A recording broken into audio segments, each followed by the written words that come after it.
The soft hum of the engines wrapped around the cabin like a lullaby.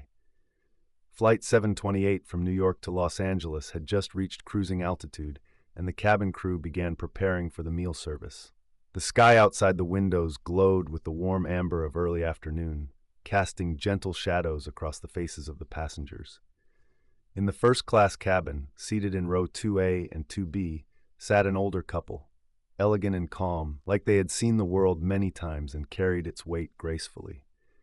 Malcolm Edwards, an 82-year-old retired professor, wore a tailored teal suit and a subtle silver watch. His wife, Evelyn, dressed in a light gray blazer and pearls, glanced out the window with soft eyes that had known decades of love and resilience. They spoke in quiet tones, recalling the last time they visited Los Angeles, perhaps for a conference, or maybe just a peaceful getaway. For them, this trip wasn't about extravagance. It was about comfort, about dignity.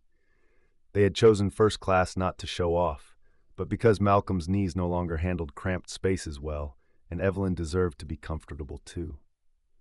The flight attendant assigned to their section that day was Emily, a young, sharp-featured woman in her early 30s with blonde hair neatly pulled into a low bun. She moved briskly down the aisle, offering drinks with practiced professionalism but little warmth. As she approached the Edwardses, her steps slowed. Her gaze lingered a moment longer than necessary.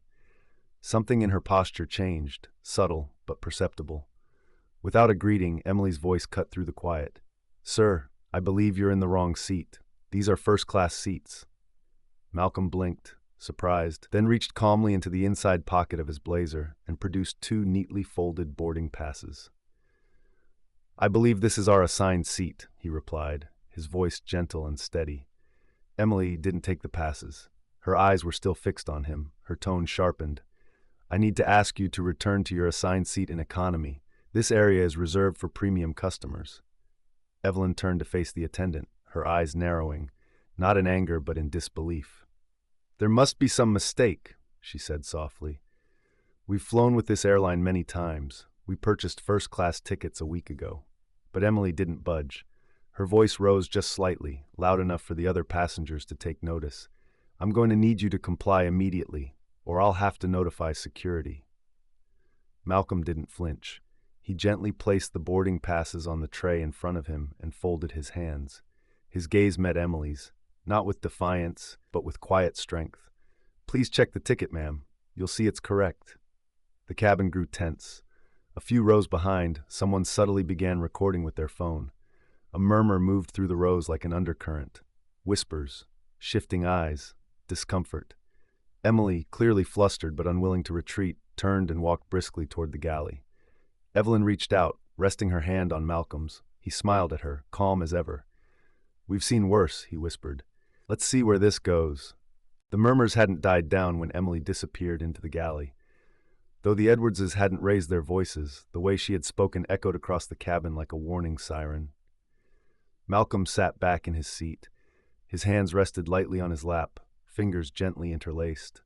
Evelyn leaned in and whispered, "You okay?" He nodded. "She's not the first to question whether we belong." A few minutes later, Emily returned, but this time she wasn't alone. Two uniformed airport security officers followed behind her, their expressions unreadable. Behind them trailed the co-pilot, brow furrowed in confusion. Emily gestured to Malcolm and Evelyn. "These passengers are refusing to move from first class. I've asked them repeatedly. They're becoming disruptive." One of the officers stepped forward. "Sir, may I see your boarding passes?" Malcolm didn't speak. He simply reached forward, picked them up from the tray, and handed them over. The officer studied them for a few seconds, then turned to his colleague. They exchanged a look, short but unmistakable. "These are valid first-class tickets," he said plainly. Emily's face flushed, but she pressed on. "They were already in the seats when I arrived. I assumed." "You assumed wrong," Evelyn cut in, her voice cool and precise. "You didn't ask, you accused." A hush fell over the passengers. The co-pilot looked at Emily. "You called security before even checking the manifest?" Emily's jaw clenched. She opened her mouth, then closed it again. One of the officers turned to Malcolm and Evelyn.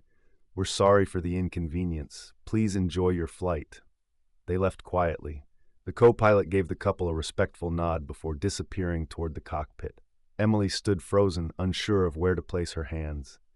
Malcolm looked at her. You had an opportunity to lead with kindness. Maybe next time. As the officers walked away, passengers began whispering more openly. Some were recording. Others stared in open discomfort or guilt. One woman across the aisle leaned over. I saw the whole thing, she said quietly. That was unacceptable. I'm so sorry. Malcolm smiled gently. You didn't do anything wrong. But I didn't say anything either, she replied. Emily stayed silent the rest of the service. She avoided eye contact, performing her duties like a machine. But the damage had been done. A young man in business attire 2 rows back posted the clip to his social media with the caption, "Elderly black couple accused of stealing first-class seats. They were legit, shameful." Within hours, it would go viral. Meanwhile, Evelyn sipped her tea and looked out the window, lost in thought. She looked at us like we didn't belong, she said softly, like we were intruding in her world. Malcolm nodded. But it's our world, too. Always has been. The confrontation had stirred memories Malcolm hadn't visited in years.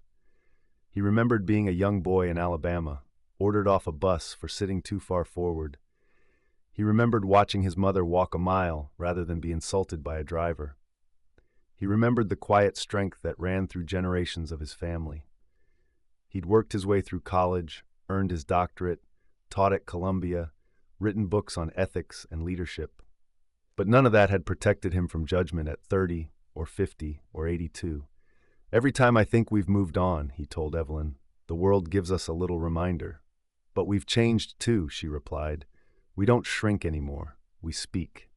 And they had. Back in the galley, Emily sat quietly while her supervisor approached. I just reviewed the manifest, the woman said. You know they were supposed to be there. Emily sighed. I just thought. The supervisor cut her off. You didn't think. You assumed.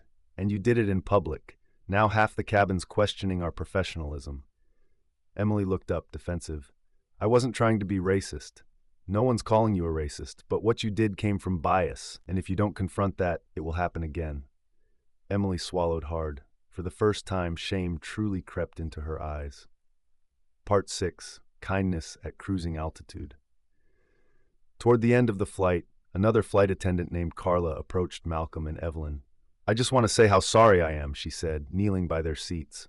What happened wasn't right. Evelyn smiled. Thank you, Carla. That means a lot. Carla hesitated, then added, My grandmother marched in Selma. I think she'd want me to say something now. Malcolm looked at her warmly. Then you're honoring her beautifully. Carla asked if they wanted anything. Champagne, a special dessert. But Malcolm shook his head.